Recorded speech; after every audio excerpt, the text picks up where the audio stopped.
பாட்டாளி மக்கள் கட்சியின் ஒருங்கிணைந்த திருவள்ளூர் மாவட்டத்தின் பொதுக்குழுவுக்கு வரை வந்து எனக்கு முன்பு பேசி அமர்ந்த பாட்டாளி மக்கள் கட்சியின் பொதுச் செயலாளர் மரியாதைக்குரிய திரு வடிவேல் ராவணன் அவர்களே, பாட்டாளி மக்கள் கட்சியின் பொருளாளர் மரியாதைக்குரிய அருமை சகோதரி திலகபாமா அவர்களே, வழக்கறிஞர் சமூக நீதி பேரவையின் மாநில தலைவர் வழக்கறிஞர் பாலு அவர்களே,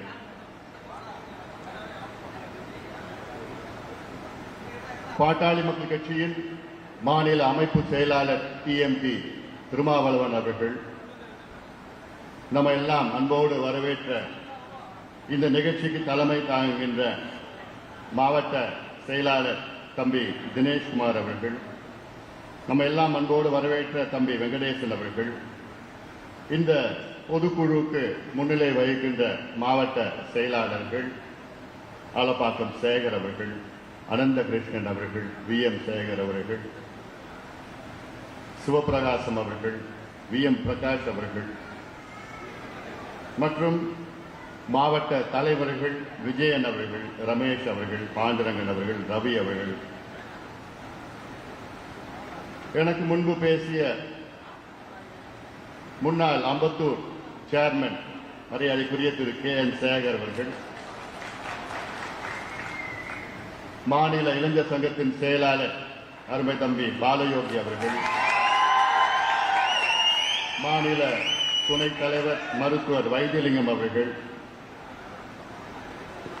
பூபதி அவர்கள், தம்பி இளைஞர் சங்கத்தின் செயலாளர் தம்பி பொன் கங்காதரன் அவர்கள், ஜோதி வெங்கடேசன் அவர்கள், சுனிதா பாலயோகி அவர்கள், பக்தன் அவர்கள், யோகநாதன் அவர்கள், செஞ்சி குமார் அவர்கள், ஜெயக்குமார் அவர்கள், சித்ரா கணேசன் அவர்கள், சங்கர் சரவணன் அவர்கள், அஜித் அவர்கள், பி.கே. கண்ணன் அவர்கள், தீனதயாளன் அவர்கள், பாலசத் கோபி அவர்கள், சத்யா ஹரிபாபு, பிரபா பொன்னுசாமி மற்றும் இங்கே இருக்கின்ற மேடையில் இருக்கின்ற எஸ்.கே. சங்கர் பத்மநாபன் அவர்கள், விஜயராகவன், கேசவன், வினோத், சுரேஷ், ஏழுமலை, கண்ணன், சண்முகம், சுரேஷ், மணி, ராஜேஷ், பிரதாப், ரமேஷ், லோகநாதன், பேராசிரியர் தெய்வகுமார் அவர்கள், புவனேஸ்வரி, அமுதவள்ளி, ஞானசுந்தரி, ஆஷா அஞ்சலி, கௌரி,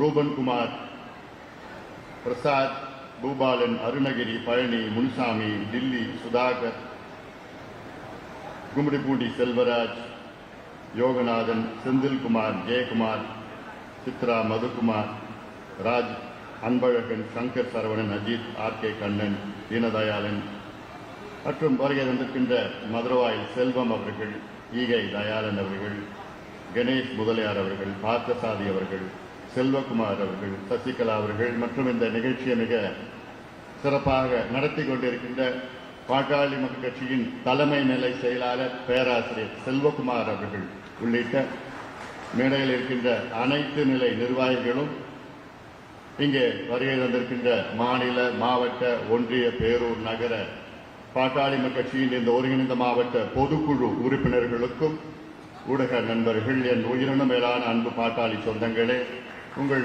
அனைவருக்கும் இந்த அன்புமணி ராமதாசன் பணிவான வணக்கங்கள். உங்களை இன்று சந்திப்பதில் மிக்க மகிழ்ச்சி. இந்த சந்திப்பின் நோக்கம் எனக்கு முன்பு பேசியவர்கள் போன்று பாட்டாளி மக்கள் கட்சி தொடங்கி கிட்டத்தட்ட 36 ஆண்டுகள் ஆகின்றன. 36 ஆண்டு காலம் கடுமையாக நம்முடைய பயணம் இருந்து வருகிறது. கட்சியை நம்முடைய இனமான காவலர், சமூக நீதி போராளி மருத்துவர் ஐயா அவர்கள் தொடங்கி நம்மை வழிநடத்தி கொண்டிருக்கின்றார்கள். மருத்துவர் ஐயாவுடைய கொள்கை சமூக நீதிக்காக தொடங்கப்பட்ட கட்சி பாட்டாளி மக்கள் கட்சி. அந்த வகையில் நம்முடைய பயணம் நீண்ட பயணம், கடுமையான பயணம், கரடு முரடான பாதைகளில் நாம் கடந்து வந்தோம். நம் கட்சி தொடங்கிய நோக்கமே நமக்கும் ஆட்சி அதிகாரம் வர வேண்டும். நமக்கு ஆட்சி அதிகாரம் வந்தால்தான் தமிழ்நாட்டின் பிரச்சனைகளை தீர்க்க முடியும். ஐயா அவர்கள் கட்சி தொடங்குவதற்கு முன்பாக வன்னியர் சங்கத்தை தொடங்கினார். வன்னியர் சங்கத்தை வைத்து எத்தனையோ போராட்டங்களை நடத்தினார். ஆர்ப்பாட்டங்கள், போராட்டங்கள், சாலை மறியல், ரயில் மறியல், பஸ் மறியல், பட்டநாமம், தூக்கு கயிறு என்றெல்லாம் எத்தனையோ போராட்டங்கள் நடத்தினார். ஆனால் அதற்கு பலன் கிடைக்கவில்லை. பலன் கிடைக்கவில்லை என்றால் ஒவ்வொரு முறையும் அப்போ இருந்த ஆட்சியாளர்களை சந்தித்து எங்களுக்கு சமூக நீதி கொடுங்கள், வழங்குங்கள். எங்களுக்கு என்றால் வன்னியர்களுக்கு மட்டுமல்ல, பட்டியலின சமுதாயத்தை சார்ந்தவர்கள், அடக்கப்பட்ட மக்கள், ஒடுக்கப்பட்ட மக்கள், பாதாளத்தில் இருக்கின்ற மக்கள் எல்லாம் சமூக நீதி வேண்டும் என்று ஐயா அவர்கள் வன்னியர் சங்கத்தை தொடங்கி பிறகு பார்த்தார் இது பத்தாது, இது போதாது என்றுதான் கட்சியை தொடங்கினார். சமூக நீதி அடிப்படையில் தமிழ்நாட்டில் இன்று எத்தனையோ கட்சிகள், அமைப்புகள் இருக்கிறது. சமூக நீதி அடிப்படையில் ஒரு சிலர் சமூக நீதிக்கு ஆதரவாக இருப்பார்கள், ஒரு சிலர் சமூக நீதிக்கு எதிராக இருப்பார்கள். ஆனால் மூன்றாவது வகை ஒன்று இருக்கிறது தமிழ்நாட்டில். எந்த வகை தெரியுமா? இதுதான் திமுகவுடைய வகை. சமூக நீதி, சமத்துவம், சனநாயகம், சாதி ஒழிப்பு என்றெல்லாம் பேசுவார்கள். முற்போக்கிய சிந்தனைகள் எல்லாம் பேசுவார்கள். தந்தை பெரியார் ஒரு வாரிசு என்று பேசுவார்கள். ஆனால் நடைமுறைப்படுத்து என்றால் அதை செய்ய மாட்டார்கள். இவர்கள் என்னை பொறுத்தவரை சமூக நீதிக்கு துரோகிகளாக நான் பார்க்கின்றேன். திமுக ஆட்சி இன்று சமூக நீதியுடைய துரோகியாக நான் பார்க்கின்றேன். சமூக நீதி பற்றி பேசுவதற்கு தகுதியற்றவர்கள் முதலமைச்சர் ஸ்டாலின் அவர்களும் திமுகவும். உங்களுக்கு அதிகாரம் இருக்கிறது, ஆட்சி இருக்கிறது, தமிழ்நாட்டை ஆண்டு கொண்டிருக்கிறீர்கள். உங்களுக்கு 40 மக்களவை உறுப்பினர்கள் தமிழ்நாடு கொடுத்திருக்கிறது. மாநிலங்களவையில் உங்களுக்கு 12 உறுப்பினர்கள் இருக்கின்றார்கள். இவ்வளோ அதிகாரம், இவ்வளோ ஆட்சியும் வைத்துக் கொண்டு உங்களால் தமிழ்நாட்டிலே ஒரு துரும்பு கூட சமூக நீதிக்காக உங்களுக்கு பங்களிப்பு இல்லை என்றால் எதற்கு உங்களுக்கு ஆட்சி? எதற்கு உங்களுக்கு அதிகாரம்? எதற்கு இந்த பேச்சு? அந்த பெரியாருடைய வாரிசு, அண்ணாவுடைய வாரிசு, கலைஞருடைய வாரிசு என்றால் வீண் பேச்சு. என்ன வசனம் பேசிக் கொண்டிருக்கிறீர்கள்? யாரை ஏமாற்றிக் கொண்டிருக்கிறீர்கள்? இதற்காகத்தான் பாட்டாளி மக்கள் கட்சி தொடங்கப்பட்ட கட்சி. அது நம்முடைய பயணம் நீண்ட பயணம். இன்னும் வெகு தூரம் நாம் செல்ல வேண்டும். அதற்காகத்தான் இவர்களால் செய்ய முடியாது, திமுகவால் செய்ய முடியாது. நாமும் அவர்களிடம் கேட்டோம், இவர்களிடம் கேட்கின்றோம். சமூக நீதி கொடுங்க, சாதியவாதி கணக்கெடுப்பு நடத்துங்க, இடஒதுக்கீடு கொடுங்க. இடஒதுக்கீடு வன்னியர்களுக்கு மட்டுமா இல்ல, பட்டியலின சமுதாயத்துக்கு 2 விழுக்காடு அதிகப்படுத்துங்க. பழங்குடி மக்களுக்கு கூடுதலாக கொடுங்க. அடக்கப்பட்ட மக்கள், பாதாளத்தில் இருக்கின்ற எத்தனையோ சமுதாயம், மீனவர் சமுதாயம், யாதவர் சமுதாயம், முத்தரையர் சமுதாயம் போன்ற எத்தனையோ சமுதாயம் இருக்கின்றார்கள். அவர்களுக்கு கொடுங்கள், படிப்பு கொடுங்கள், வேலையை கொடுங்கள். தொடர்ந்து சொல்லி வருகின்றோம். ஆனால் திமுக அரசு செய்யுமா? செய்யும் நம்பிக்கை இருக்கு உங்களுக்கு? நிச்சயமா கிடையாது, நிச்சயமா கிடையாது. அதனால்தான் நீங்கள் என்றால் இங்கே இருக்கின்ற நம்முடைய பொதுக்குழு உறுப்பினர்கள், நீங்கள் இந்த செய்தியை எல்லாம் உள்வாங்கி மக்களை சந்தித்து அங்கே மிகப்பெரிய பிரச்சாரமாக நீங்கள் இதை மேற்கொள்ள வேண்டும் என்று என்னுடைய அன்பான ஒரு வேண்டுகோளாக நான் விடுக்கின்றேன். கடந்த மாதம் உறுப்பினர்கள் அட்டைகளை கொடுத்தோம். இன்னும் வேகமாக நாம் உறுப்பினர்கள் சேர்க்க வேண்டும்.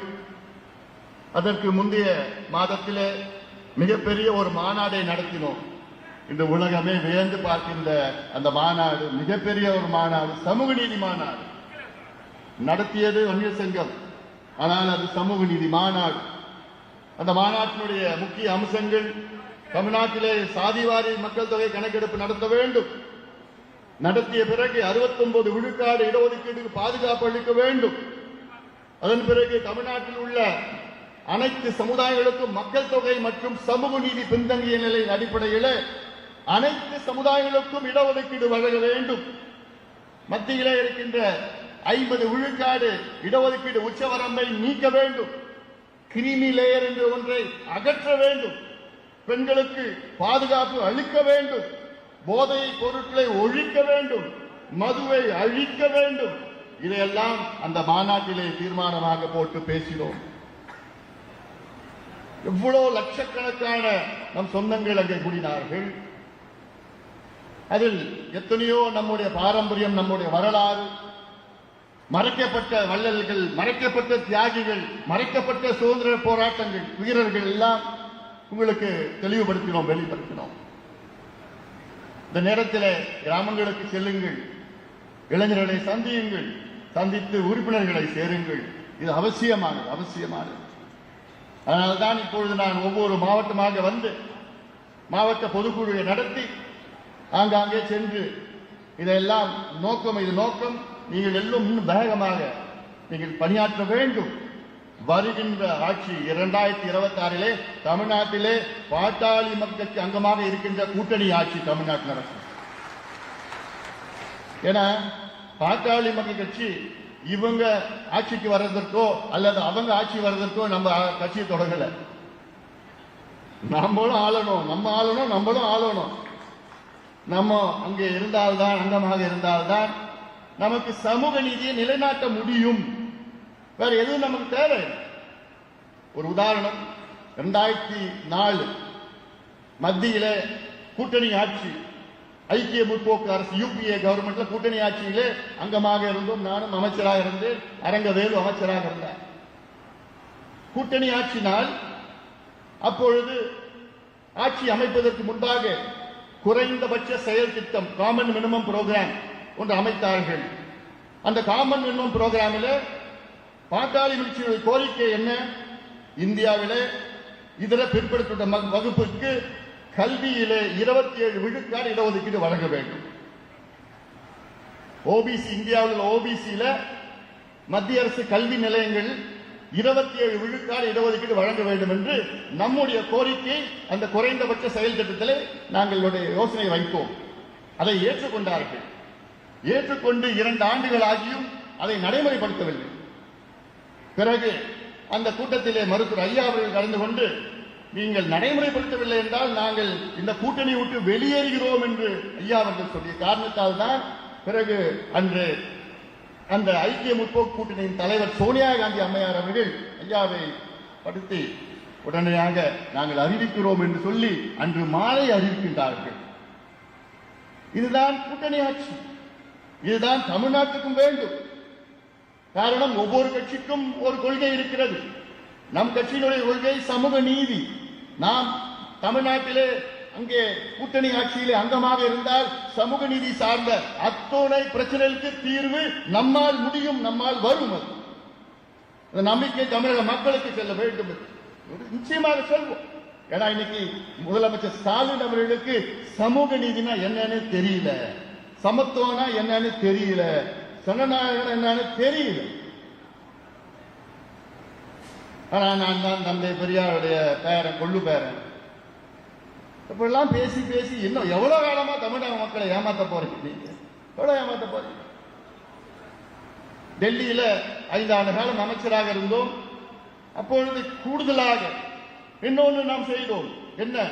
பட்டியலின மக்களுக்கு அகில இந்திய மருத்துவ கல்வியில இடஒதுக்கீடை வழங்கினோம். பாட்டாளி மக்கள் கட்சி 22-28 ஆண்டு கால கோரிக்கை, அதை நிறைவேற்றினோம். இதுதான் சமூக நீதி. அப்போ இன்னைக்கு தமிழ்நாட்டை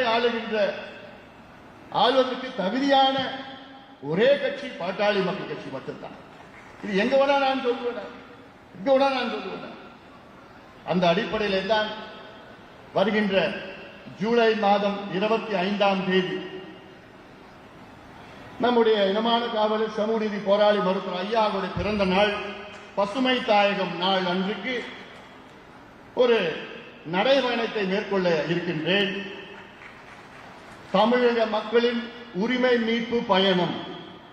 தமிழக மக்களின் உரிமை மீட்பு பயணம் 100 நாள் தமிழ்நாடு முழுவதும் அனைத்து மாவட்டங்களுக்கும் சென்று தொடங்குவது திருப்போரூர். ஆனால் கும்மிடிப்பூண்டிலிருந்து கன்னியாகுமரி வரை அத்துணை மாவட்டங்களுக்கு சென்று மக்களை சந்தித்து விழிப்புணர்வு ஏற்படுத்தி இருக்கின்றேன். அதிலே 10 கோரிக்கைகள். 10 கோரிக்கைகள்னா இது என்ன? இந்த 10 கோரிக்கைகளும் தமிழ்நாட்டில் அத்துணை பிரச்சனைகளும் இதில் இருக்கிறது. 10 வரியில திருக்குறள் போன்று 10 வரிகளில் தமிழ்நாட்டில் அத்துணை பிரச்சனைகளும் கொண்டு வந்துள்ளோம். உரிமைகள் 10 உரிமைகள் உங்களுக்கு இருக்கிறது.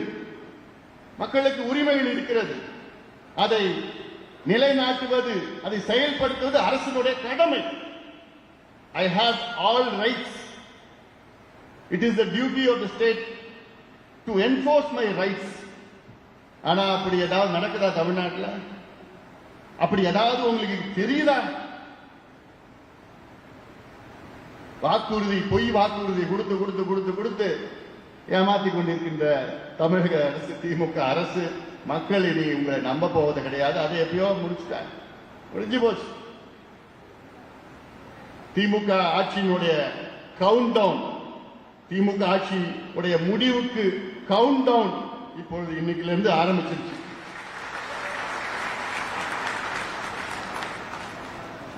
The end of the DMK's government's countdown has started today. அதனால இதெல்லாம் நீங்க பார்க்க போறீங்க. எவ்வளவு திட்டங்கள்லாம் இருக்கு, பார்க்க தான் போறீங்க நீங்க. அதனால இதெல்லாம் பாத்தீங்கன்னா, ஏன் இந்த நடைபயணம்? முதல்ல பாத்தீங்கன்னா சமூக நீதிக்கான உரிமை.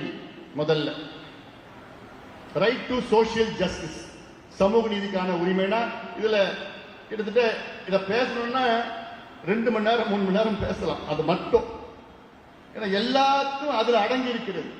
என்னுடைய கல்வி, என்னுடைய வாழ்வாதாரம், என்னுடைய மருத்துவம், சுகாதாரம் எல்லாமே சமூக நீதி. எல்லாம் சமூக நீதினா எனக்கு நல்ல கல்வி, நல்ல வேலை, சுயமரியாதையுடன் நான் வாழ வேண்டும், சுயமரியாதையுடன் நான் வாழ வேண்டும், என்னை வாழ வைப்பது, வாழ வைக்க வேண்டும் என்பது மாநில அரசினுடைய கடமை, அரசினுடைய கடமை. ஆனால் அப்படி ஏதாவது செய்யறாங்களா?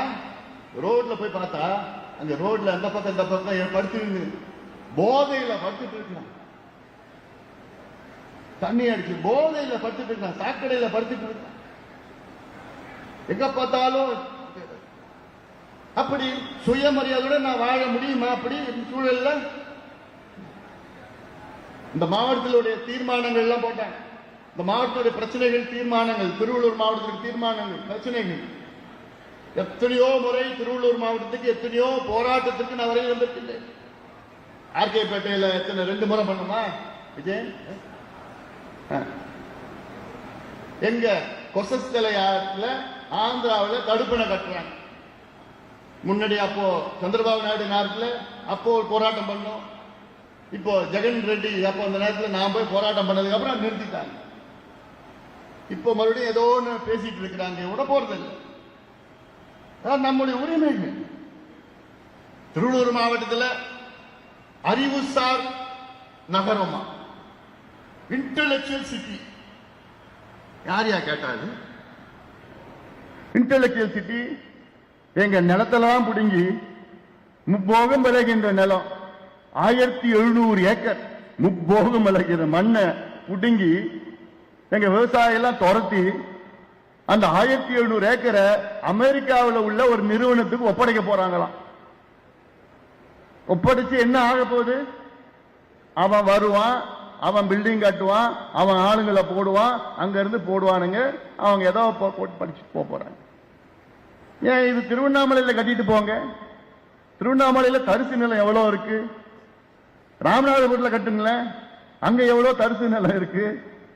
ஏன் விவசாய நிலத்தை புடுங்குறீங்க?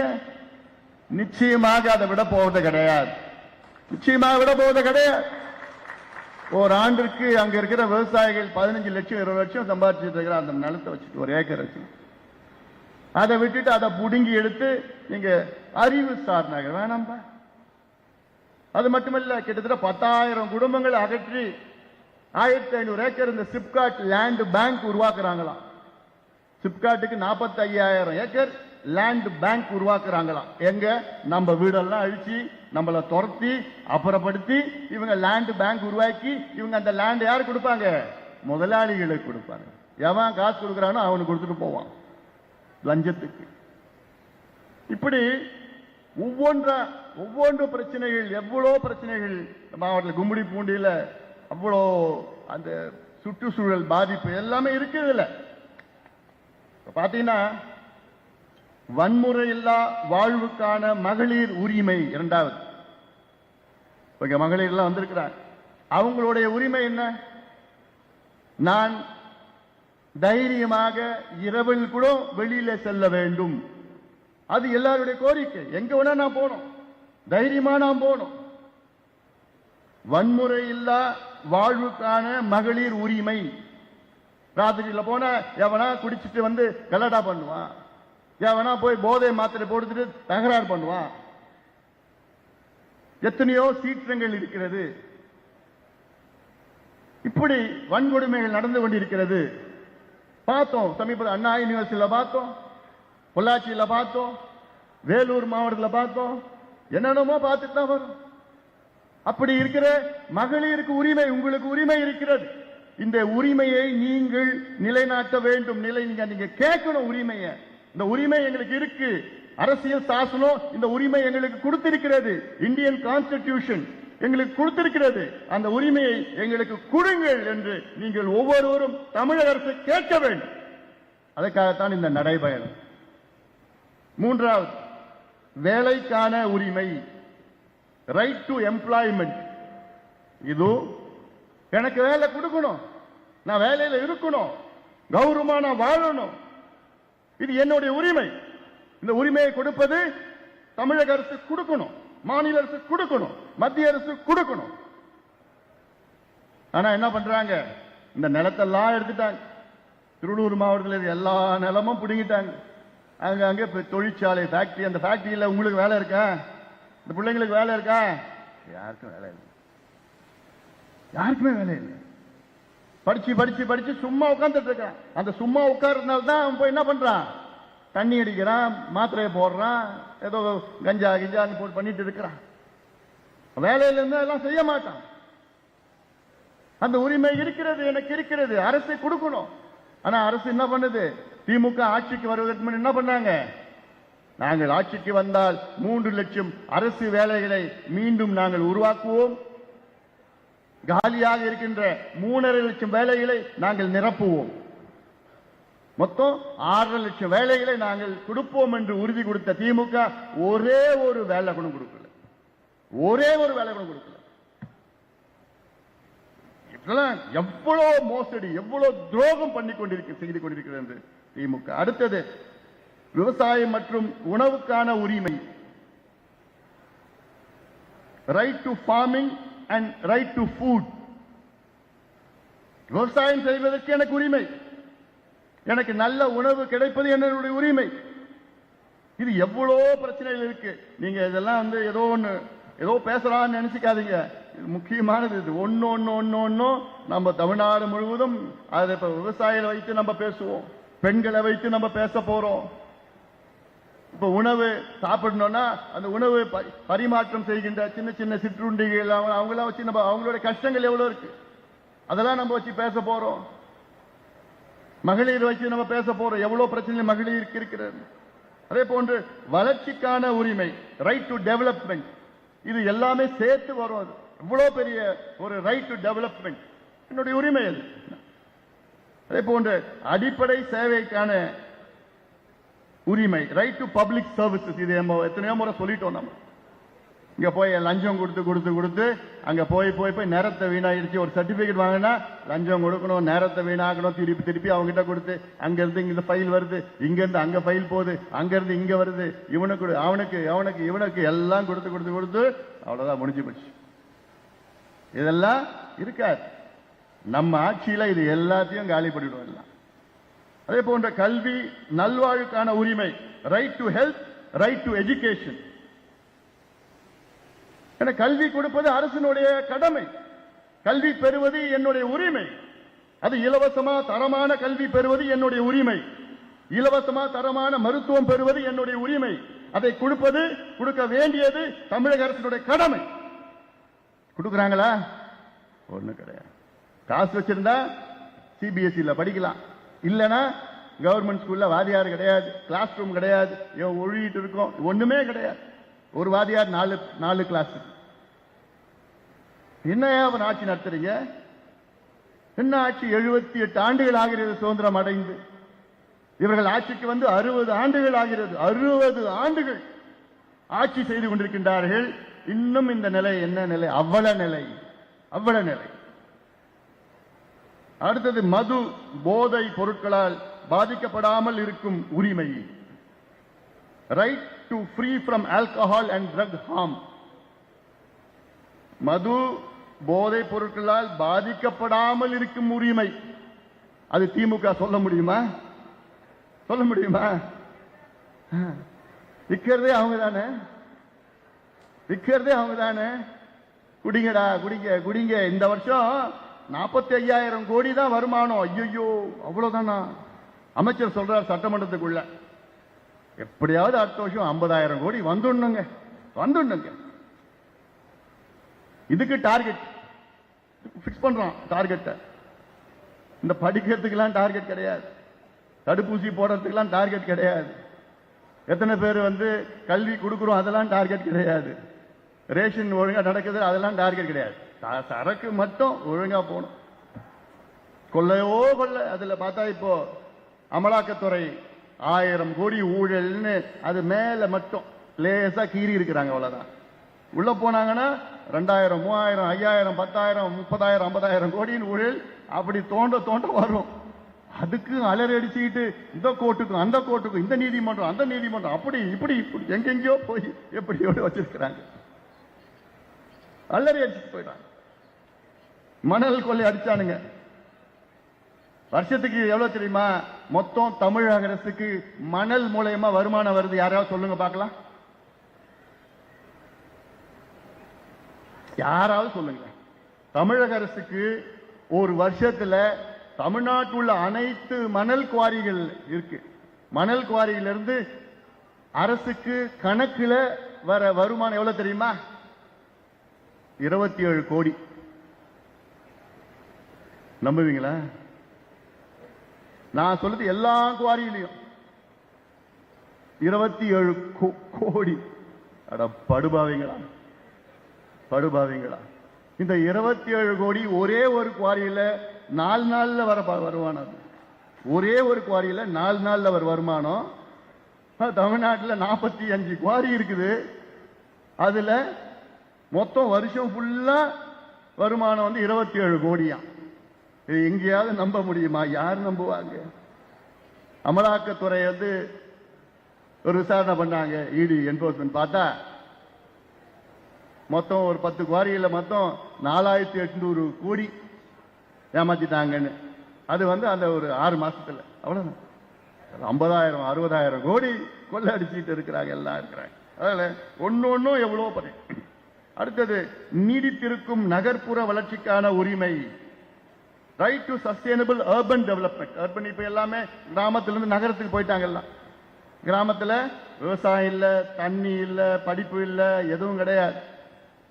ஆனா நம்ம என்ன சொல்லுவோம்? India lives in the villages. India வந்து கிராமங்களில் வாழ்ந்து கொண்டிருக்கிறது. என்ன இல்ல. தமிழ்நாட்டில் பாத்தீங்கன்னா இந்தியாவிலே தமிழ்நாட்டில் கிட்டத்தட்ட 55 விழுக்காடு மக்கள் இன்னைக்கு நகரத்தில் வாழ போயிட்டாங்க. நகரத்தில் எந்த வசதியும் இல்ல வாழ்வதற்கு. இல்லப்பா, எனக்கு தண்ணி இல்ல, விவசாயம் இல்ல, வாழ்வாதாரம் கிடையாது. சரி, எங்கேயோ சென்னைக்கு போலாம், பொழைச்சிக்கலாம். சென்னைக்கு போய் என்ன பண்றான்? பிளாட்ஃபார்ம்ல படுத்துட்டு இருக்கு, எங்கேயோ கூலி வேலை பண்ணிட்டு இருக்கான், ஏதோ ஒரு வேலை. அந்த நம்பிக்கையில போறான்.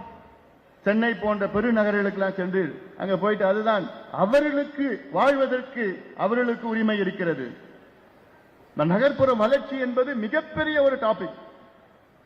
அது அங்கென்ற இருப்பவர்கள், அங்கே செல்பவர்கள், அங்கே சென்று வருபவர்கள் எல்லாத்துக்கும் அவங்களுக்கு ஒரு உரிமை இருக்கிறது. அந்த உரிமை நிலைநாட்ட வேண்டும்.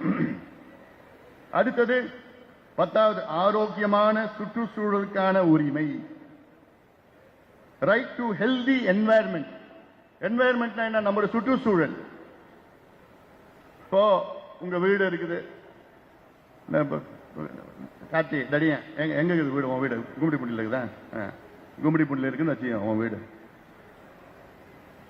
ஜிம்மு போவியா? அப்படியே கை அப்படியே வச்சுன்னு அப்படி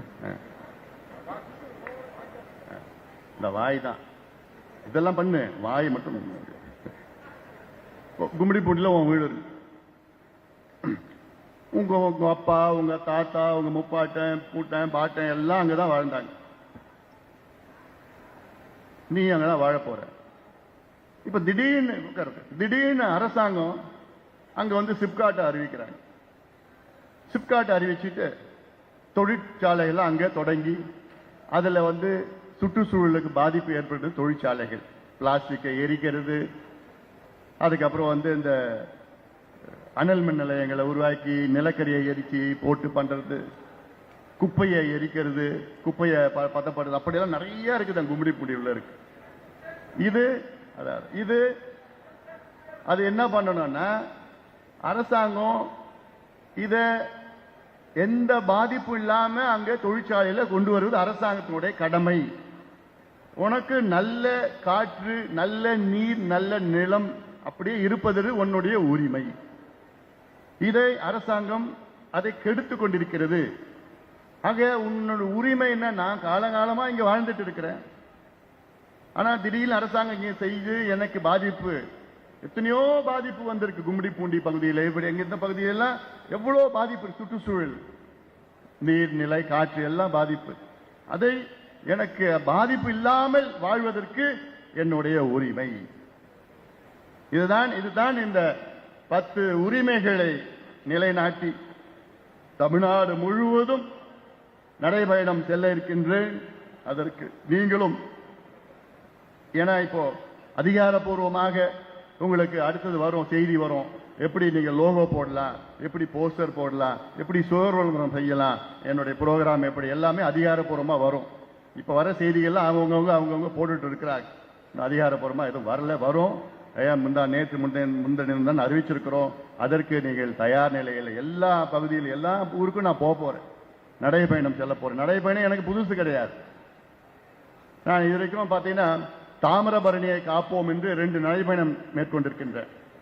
2 நாள் நடந்த தாமிரபரணி பாபநாசத்திலிருந்து புன்னக்காயல் வரைக்கும் நடந்தன. வைகை ஆற்றை காப்போம் 2 நாள் நடந்து போனேன். வைகை ஆற்று மேகமலை, வெள்ளிமலை அடிவாரத்தில் இருந்து அரசமங்கலம் ஏரி வரைக்கும் ராமநாதபுரத்தில்.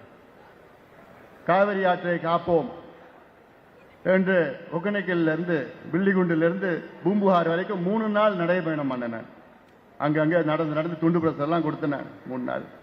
பாலாற்றை காப்போம், அந்த பில்லூர் அங்கிருந்து கிட்டத்தட்ட சதுரங்கப்பட்டினம் பாலாறு அது வரைக்கும் 2 நாள் நடைபயணம் மேற்கொண்டேன். நான் அத்திக்கடு அவனாசி திட்டம் நிறைவேற்ற வேண்டும் என்று 2 நாள் பண்ணேன். அன்னியூர், அங்க அன்னூர்ல இருந்து எல்லாம் போயிட்டு அங்க பல பகுதியில் நடைபயணம் மேற்கொண்டு அதை உடனடியாக முடிக்க வேண்டும் என்று.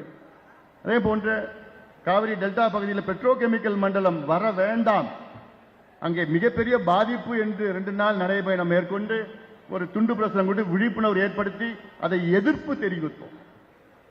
அது முடிச்ச உடனே பார்த்தீங்கன்னா அந்த பெட்ரோகெமிக்கல் மண்டலம் அங்க வரல. யாரால? நம்மால மட்டும்தான் வரல. அங்க வரல. வந்ததுன்னா முடிஞ்சு போச்சு. 45 கிராமங்கள் நாசமாகிட்டு. அதே போன்று காவிரி டெல்டாவை பாதுகாக்கப்பட்ட வேளாண் மண்டலமாக அறிவிக்க வேண்டும் என்று 3 நாள் நடைபயணத்தை மேற்கொண்டேன். காவிரி டெல்டா பகுதியில் ஒவ்வொரு ஊரா போனேன். அங்க போய் துண்டு பிரசுரம் எல்லாம் கொடுத்து பொதுக்கூட்டெல்லாம் நடத்தி விழிப்புணர்வு ஏற்படுத்தி எங்களுக்கு பாதுகாப்பு மண்டலம், இந்த மண்டலத்தை காவிரி டெல்டாவை மண்டலமா அறிவிக்க சொல்லி இன்னைக்கு மண்டலமா வந்திருக்கு. அதற்கு முழு காரணம் பாட்டாளி மக்கள் கட்சி தான். அதன் பிறகு சோழர் பாசன திட்டம் என்று அரியலூர், பெரம்பலூர் மாவட்டத்தில் 2 நாள் நடைபயணத்தை மேற்கொண்ட. அதெல்லாம் அந்த காலத்தில் சோழர் மன்னர்கள் காலத்தில் பாசனம் அப்படி செழுமையா இருந்தது, பொன்னேரியிலிருந்து. ஆனால் இப்பொழுது அது எதுவும் இல்லை. அதை மீட்டெடுக்க வேண்டும் என்று 2 நாள் நடைபயணம் மேற்கொண்ட. தருமபுரி ஒகேனக்கல் உபரி நீர் திட்டத்தை நிறைவேற்ற வேண்டும் என்று 3 நாள் நடைபயணம் தருமபுரி மாவட்டத்தில் மேற்கொண்ட. 3 நாள் அது அங்கங்கே போய் எல்லா மக்களிடம் ஒரு மிகப்பெரிய ஒரு விழிப்புணர்வு ஏற்பட்டது. ஏன் இங்க நாம் விரும்பும் சென்னை என்று கிட்டத்தட்ட 5 நாள் நடைபயணம் சென்னை மக்கள் மத்தியில். அங்கே போய் துண்டு பிரச்சனை கொடுத்து புத்தகத்தெல்லாம் கொடுத்து ஒரு மிகப்பெரிய விழிப்புணர்வு ஏற்படுத்திட்டோம். இதை எவ்வளோ செஞ்சுட்டு இருக்கிறோம். இது இல்லாமல் சைக்கிள் பயணம்லாம் எவ்வளோ பண்ணியிருக்கிறோம். பள்ளிக்கரணை தடுப்பு நிலத்தை பாதுகாக்க வேண்டும் என 22 ஆண்டுகளுக்கு முன்பு 3000 இளைஞரை வைத்து சைக்கிளிலே 23 கிலோமீட்டர் சுற்றி வந்து விழிப்புணர்வு, அதுதான் தொடக்கம். அதன் பிறகு நீதிமன்றத்துக்கெல்லாம் சென்று இப்போது சதுப்பு நிலம் பாதுகாக்கப்பட்ட சதுப்பு நிலமா அறிவிச்சிருக்கிறார். அதே போன்று வாலாஜாலிருந்து வாணியம்பாடி வரைக்கும், ராணிப்பேட்டையிலிருந்து வேலூர் வரைக்கும் 32 கிலோமீட்டர் சைக்கிள் பாலாற்றை காப்போம் என்று போயிட்டு கலெக்டர் கிட்ட போயிட்டு அந்த கழிவு நீர்லாம் எடுத்துட்டு போய் கொடுத்து அதெல்லாம் எவ்வளவு பண்ணிருக்கோம். இன்னும் செய்ய போறோம் நம்ம. ஏன்னா இது வேற எந்த கட்சியோ எந்த அமைப்பும் செய்யாது. ஏன்னா அவங்களுக்கு தெரியாது, இதோட முக்கியத்துவம் தெரியாது. கொசத்தலை ஆத்துல ஆந்திரால தடுப்பணை கட்டுறான், ஆனா இவங்க கிட்ட கட்ட தெரியல. எப்படி பாரு, அங்க கட்டுறாங்க, அவங்களுக்கு அது தேவை கூட இல்லை. ஆந்திராவில் அந்த பார்டர்ல இருக்கு, அது தேவை கூட இல்லை, ஆனா அவங்க கட்டுறாங்க. ஆனா இங்க இருக்கிற தமிழக அரசு இங்கதான் நமக்கு தான் வருது, கொசத்தலை வருது, அந்த ஆரணி ஆறு வருது, இந்த கூவம் ஆறு எல்லாமே அதெல்லாம் இணைச்சு பண்ணனா இந்த திருவள்ளூர் மாவட்டத்தில் செழுமையா மாத்தலாம். நம்ம செழுமையா மாவட்டத்தில் மாற்ற முடியும், என்னால மாற்ற முடியும். ஆனா அதை பத்தி இவங்களுக்கு அது தெரிய கூட இல்லை. ஆக இவ்வளோ செயல் திட்டம் அதை நிறைவேற்ற வேண்டும், அதை செயல்படுத்த வேண்டும். அதற்கு நீங்கள் எல்லோரும் நல்ல கடுமையாக நீங்கள் வேலை செய்யுங்கள். நாம் ஆள வேண்டும், நாம் ஆட்சிக்கு வரணும். நீங்கள் ஒவ்வொருவரும் சபதம் ஏற்க வேண்டும், ஒவ்வொருவரும் சபதம் ஏற்க வேண்டும். நாம் ஆள வேண்டும் என்பா. கதவு மூடு, கதவு மூடு.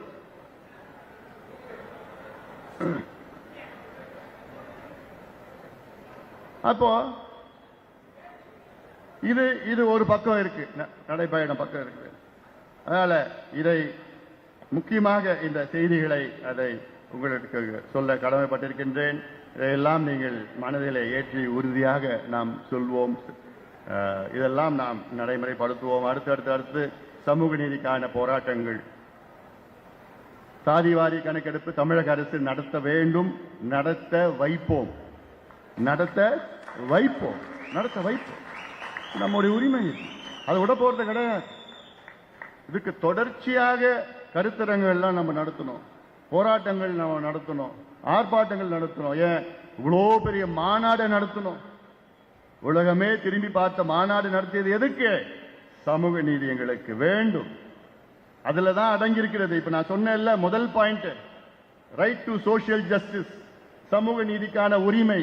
இதுலதான் 10%, 14% இடஒதுக்கீடு இதுலதான் இருக்கு. 15%, 10%, 14% இதெல்லாம் இருக்கு.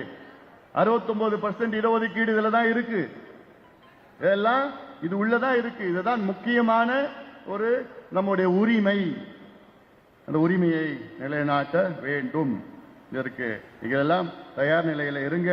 இங்க தமிழ்நாடு அரசு பார்த்தா, இந்த தமிழ்நாடு அரசு இன்னொரு 8 மாதம் தான், அவ்வளவுதான், அப்புறம் முடிஞ்சு போச்சு, வீட்டுக்கு போயிடுவாங்க. அதை மாற்றுக்கிறதே கிடையாது.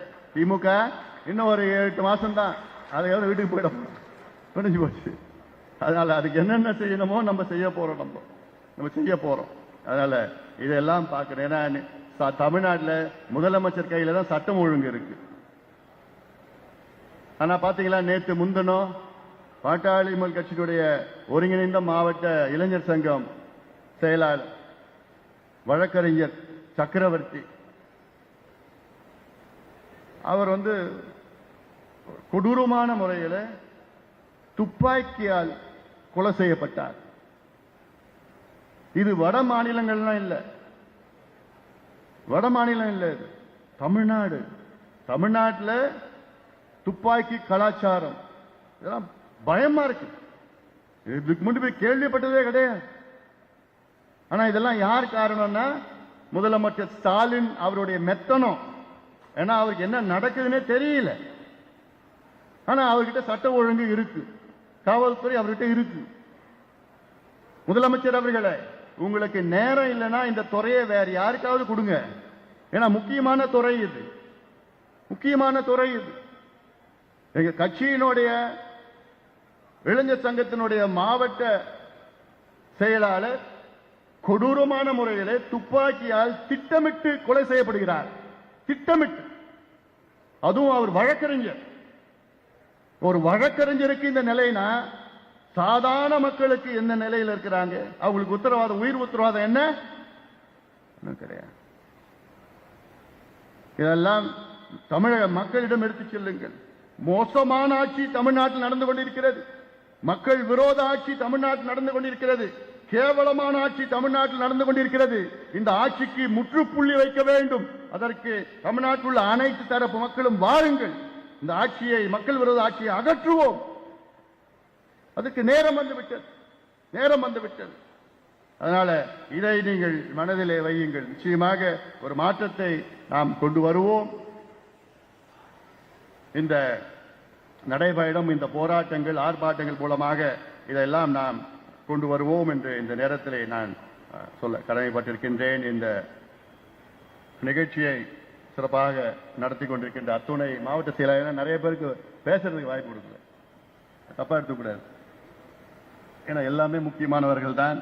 ஆனால் அதே நேரத்தில் நான் அடுத்தடுத்த இடத்துக்கு நான் செங்கல்பட்டுலாம் போயிட்டு இருக்கிறேன். நம்முடைய வழக்கறிஞர் பாலு அவர்கள் சொன்னது போன்று இன்று தந்தையர் தினம்.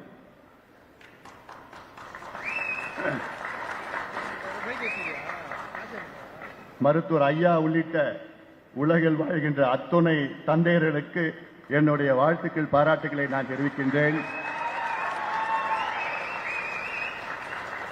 மருத்துவர் ஐயா அவர்கள் நீண்ட ஆயுளுடன் வாழ வேண்டும். 100 ஆண்டுகளுக்கு மேல் நல்ல ஆயுளுடன், நல்ல மன நிம்மதியுடன்,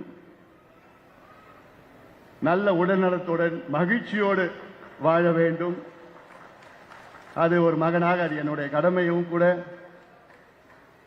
மருத்துவர் ஐயா அவர்கள் என் மீது ஏதாவது கோபம் இருந்தால், ஐயா அவர்களே தயவு செய்து என்னை மன்னித்துக் கொள்ளுங்கள்.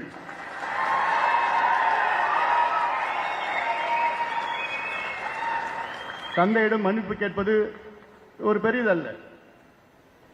அதே வேளையிலே ஐயா அவர்கள் 100 ஆண்டுகளுக்கு மேல் நல்ல மகிழ்ச்சியோடு வாழ வேண்டும். அது ஒரு மகனுடைய கடமையும் கூட. ஐயா அவர்கள் 10 ஆண்டுகளுக்கு முன்பு ஐயாவுக்கு பைபாஸ் நடந்தது. இன்னைக்கு ஐயாவுக்கு சுகர், பிபி எல்லாமே இருக்கு. அதனாலதான் நான் சொன்னேன், நீங்க நல்லா இருக்கணும், நல்ல உடல்நலத்தோட இருக்கணும், டென்ஷன் ஆகாதீங்க. நீங்க சொல்லுங்க, என்னென்ன செய்யணும்னு சொல்லுங்க. ஒரு மகனாக, கட்சியின் தலைவராக அப்படியே டக்கு டக்கு டக்குன்னு சொல்லிட்டு செய்யலாம், சுலபமா செஞ்சுட்டு போலாம். ஐயா அவர்களே, வருத்தப்படாதீங்கள், கவலைப்படாதீங்கள், கோவப்படாதீங்கள். ஏன்னா இது நீங்க உருவாக்கின கட்சி. இது உங்களுடைய கனவுகளை நனவாக்குவோம். 45 ஆண்டு காலம் உழைப்பு, உங்களுடைய உழைப்பு சாதாரண உழைப்பு கிடையாது. அது நீங்கள் இன்று தேசிய தலைவர்.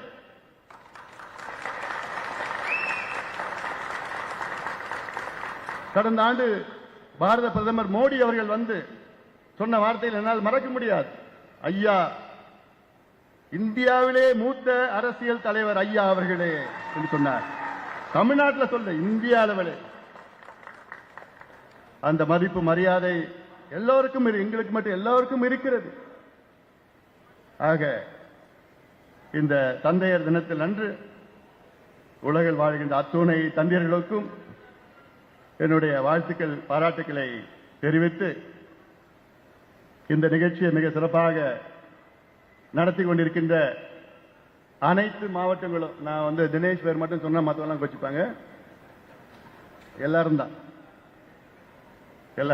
செய்யணும். அதில் எல்லாரும் தான் இந்த நிகழ்ச்சி நடத்திட்டு இருக்கீங்க. ஏன்னா இந்த வேகம் அப்படியே போகணும், இந்த வேகம் தொடரணும், இந்த வேகம் போகணும், அப்படியே கொண்டு போகணும். ஏன்னா இன்னைக்கு பாலு அவர்கள் சொன்னது போன்று இன்னைக்கு பாட்டாளி கட்சி கடந்து வந்த பாதை சாதாரண பாதை கிடையாது.